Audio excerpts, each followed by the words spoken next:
तो गाइज कल सुबह मैं उठा था जब मैंने सोचा कि हम दिवाली पे सफाई क्यों करते हैं। अब मैं सोच रहा हूँ कि दिवाली पे इतने सारे स्नैक्स क्यों बनते हैं।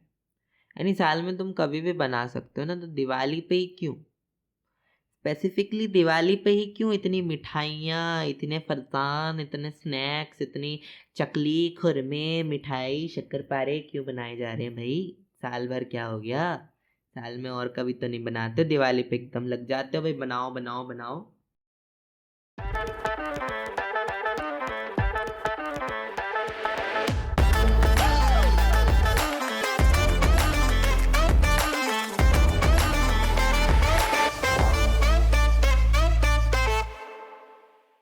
तो guys welcome back to the page talk shorts episode. और आज के एपिसोड में हम बात करने वाले हैं कि हम दिवाली पे इतने सारे स्नैक्स क्यों बनाते हैं। क्यों बनाते हैं यार, बचपन से सब सोच रहे हैं, यानी साल भर बनाओ ना, बनाना है साल भर खाएंगे, फिर दिवाली पे ही क्यों।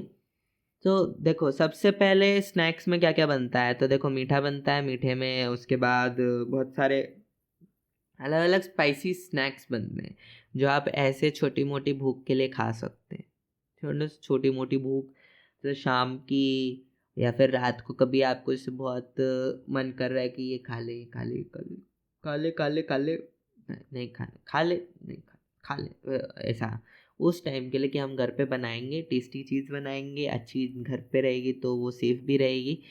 बट व्हाट हैपन, लोगों के बीच से वो लॉजिक चला गया कि हम दिवाली के बाद क्यों बनाते हैं। तो सबसे पहले तो देखो, दिवाली के बाद हम ये सारी चीज़ें इसलिए बनाते हैं क्योंकि इनमें हम कुछ स्पेशल चीज़ें यूज़ करते हैं जो हम नॉर्मली खाने में यूज़ नहीं कर सकते हैं।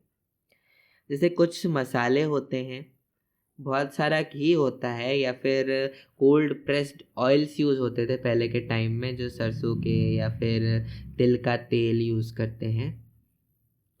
और उसके साथ इसे पक्की रसोई में बनाया जाता है, यानी ये चीज़ ट्रैवल भी करे तो भी ख़राब ना हो। तो पहले के टाइम में क्या होता था, आप जैसे जानते हो या नहीं जानते हो, दिवाली के टाइम में एक कल्चर है कि दिवाली के त्योहारों का जो पहला दिन होता है, यानी धनतेरस वाला दिन, उस दिन सारे जो व्यापार होते हैं, सारे जो बिजनेस होते हैं वो बंद कर दिए जाते हैं। एंड उसके बाद वो सीधे शुरू होते हैं भाई दूज के बाद। बेसिकली जो बड़े बड़े बिजनेस होते हैं वो तो हैं, फिर इंडिविजुअल लेवल पे अगर कोई जो करना चाहे तो वो कर सकता है, बट ऐसा मोस्ट प्रोमिनेंटली पहले होता था। तो लोगों को छुट्टियां मिलती थी, लोग दूर दूर से अपने घर आते थे इंडिया में, क्योंकि वीकेंड्स का ऐसा कुछ स्पेशल वो नहीं है कि संडे को, फ्राइडे को, सैटरडे को छुट्टी होनी चाहिए, होना चाहिए, नहीं। पहले के टाइम में नहीं होता था इंडिया में। पहले के टाइम में जो त्योहार होते थे, जो सेलिब्रेशंस होते थे, उस टाइम लोग छुट्टी पे जाते थे। मैं या फिर कभी कभी स्पेशल टाइम लेके छुट्टी पे जाते थे, पर ऐसा हर संडे वीकेंड में छुट्टी रहेगी ऐसा नहीं होता था। सो लोग भी आते थे दूर दूर से, जब अपने घर वापस आ रहे हैं, तो कुछ लेके भी जाएंगे, अपने घर की यादें, घर की चीज़ें। तो उसके लिए भी हम पक्की रसोई की जो ये चीज़ें रहती हैं, फरसान रहते हैं, खुरमे रहते हैं, ये सब बनाते हैं।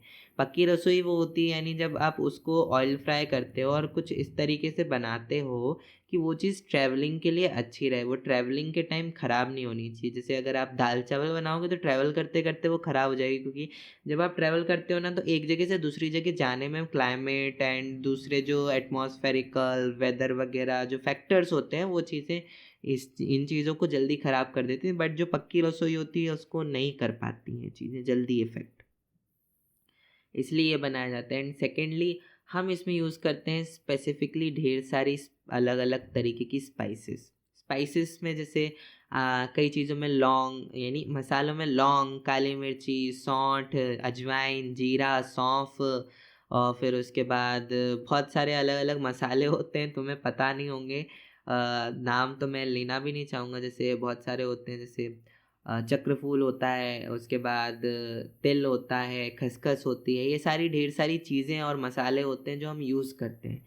और इनका एक रीज़न ये होता है कि अभी देखो आने वाला है सीज़न ठंड का।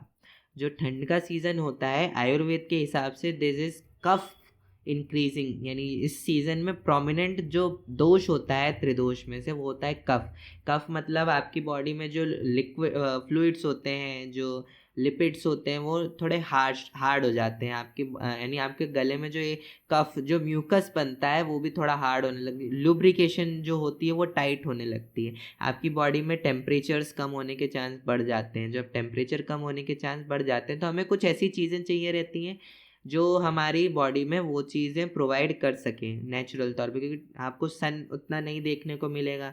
जब सन नहीं मिलेगा, सूरज नहीं मिलेगा, तो गर्मी मिलने के लिए आपको अलग अलग चीज़ों का सहारा लेना पड़ता है। तो ये जो मसाले होते हैं, इनमें मैक्सिमम मसाले, आई वुड से सारे मसालों की तासीर जो उनके बीच जो पोटेंसी होती है वो हीट पोटेंसी रहती है, हॉट पोटेंसी रहती है सारे मसालों की। कुछ में बहुत ज़्यादा रहती है, कुछ में बहुत कम रहती है। जैसे कुछ में बैलेंसिंग रहती है कि वो चीज़ ज़्यादा भी नहीं है, ज़्यादा वो भी नहीं है, या फिर कुछ चीज़ें ठंडी भी होती हैं, कुछ चीज़ों की पोटेंसी कूल भी होती है, मैक्सिमम गर्म होते हैं। तो क्या होता है, जब आप छोटे छोटे अमाउंट में ये मसाले लेते हो तो फर्स्टली आपको ठंडे से लड़ने के लिए मदद करते हैं, आपकी बॉडी को नेचुरली हीट प्रोवाइड करते हैं, हीट गर्म रहने में मदद करते हैं। अंदर से ये जो कफ की पोटेंसी रहती है, जो कफ दोष रहता है, उसको कम करते हैं। दूसरी चीज़, ये जो मसाले होते हैं ये आपके डाइजेस्टिव इश्यूज़ को भी सॉल्व करते हैं। आपको अगर अच्छे से आइडिया हो या ना हो, जो ठंड का मौसम होता है, इट्स नॉट टू, यानी कोई सा मौसम it's not too good for your digestion, but ठंड के मौसम में आपकी बॉडी का डाइजेस्टिव सिस्टम थोड़ा ठंडा पड़ने के चांस बढ़ जाते हैं। इसलिए तो हम गरम गरम चीज़ें खाते हैं ज़्यादा, गरम गरम चीज़ों का इस्तेमाल किया जाता है, यानी बाहर भी जाते तो गरम गरम, घर पे भी बोलते हैं कि ठंड का मौसम है, गरम गरम खाने खाओ। फिर उसके बाद जो हम अनाज खाते हैं वो भी गर्म होता है, मक्का, बाजरा, इन सब की पोटेंसी हॉट रहती है, गर्म रहती है। तो इन सब का रीज़न यही है कि आपके डाइजेस्टिव सिस्टम और आपके पूरी बॉडी को एक हीट प्रोवाइड की जाए, जिससे वो अच्छे तरीके से काम कर सके इस ठंडे माहौल में भी। क्योंकि ठंड बहुत ज़्यादा पड़ती थी पहले इंडिया में, बहुत ज़्यादा पड़ती थी, जैसे गर्मी बहुत ज़्यादा पड़ती है। ऑब्वियसली ट्रॉपिकल एरियाज़ हैं, बहुत ज़्यादा वेरिएशन होता है टेम्परेचर में, बट ठंड के मौसम में ठंड बहुत पड़ती थी। सो इसलिए हम ये मसालों का यूज़ करते थे। And third thing that is mostly use is, पहले के टाइम में घी या कोल्ड प्रेस तिल का तेल या सरसों का तेल, ये जो तीन जो फ्लूइड्स हैं, तीन जो फैट्स हैं, ये बहुत ज़्यादा यूज़ होते हैं। जो घी है, ghee is very nice for lubrication, कफनाशक, पित्तनाशक होता है। आपकी बॉडी में जो हीट होती है, आपकी बॉडी में जो ड्राइनेस होती है, उसको एंड करता है। जो तिल का तेल होता है वो भी अच्छा लुब्रिकेंट होता है, आपकी बॉडी में फैट्स की कमी को पूरा करता है। तो अभी अभी सीज़न काहे का गया है बच्चों, इट्स बारिश का सीज़न। एंड जब बारिश का सीज़न आता है तो आयुर्वेद के हिसाब से देखो, मॉइस्चर बहुत होता है एटमॉस्फेयर में, पानी बहुत बरस रहा है, बहुत पानी है आपके आसपास, बट अगर आप अच्छे से जानते हो तो अगर आप दिन में 50 बार अपना मुंह पानी से धोते हो तो आपकी स्किन ड्राई हो जाती है, ना कि गीली गीली हो जाती है। क्यों? बिकॉज जब ह्यूमिडिटी बढ़ती है तो आपके सराउंडिंग में एक प्रॉपर्टी, एक और दोष बढ़ता है जिसको कहते हैं हम वात दोष। वात दोष इज़ अबाउट मूवमेंट, ड्राइनेस, उसकी प्रॉपर्टी है, वो ड्राई होता है, वो सूखा होता है, उसके अराउंड जो चीज़ें होती हैं उन सब पर असर वो ड्राइनेस के साथ डालता है। तो अभी जब ड्राइनेस का सीज़न गया है, अब जब आपकी बॉडी में फैट्स नहीं होंगे तो ठंड में आपकी जो ठंडी ठंडी बॉडी है वो जमाएगी क्या, लुब्रिकेशन कहाँ से आएगा?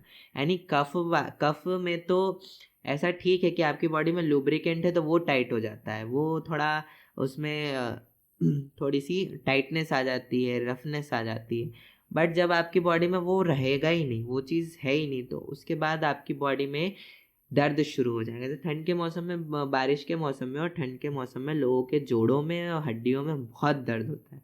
द रीज़न इज़ कि उनकी बॉडी में वात दोष बारिश के मौसम के बाद बढ़ गया है, एंड उसके बाद उनके बॉडी में इतना फैट है ही नहीं कि उनकी बॉडी उतना लुब्रिकेशन बॉडी को दे सके कि वो चीज़ उस चीज़ को सपोर्ट कर सके। इसलिए तो हमारे यहाँ ऑयल, बॉडी ऑयलिंग, फिर ऑयल्स इन फूड, गुड ऑयल्स को यूज़ किया जाता है। कोल्ड प्रेस ऑयल बहुत अच्छी प्रॉपर्टीज़ रखते हैं रिफाइंड ऑयल के कंपैरिजन में, until it is not too much because तिल का तेल एक अच्छा लुब्रिकेंट होता है। अगर आपको घी सूट नहीं करता तो आप तिल का तेल यूज़ कर सकते हैं। तिल के तेल की पोटेंसी थोड़ी गर्म होती है, घी की पोटेंसी ठंडी होती है इन मैक्सिमम चांसेस।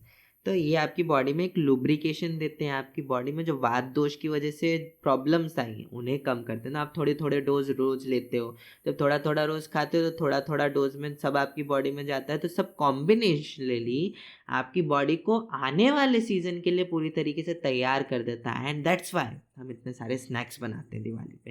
और आपके घर पे जो जो स्नैक्स बने हैं सब अपने कमेंट सेक्शन में नीचे जाके बताओ कि कौन कौन से स्नैक्स बने। And till then we will meet you in the next episode. Bye bye.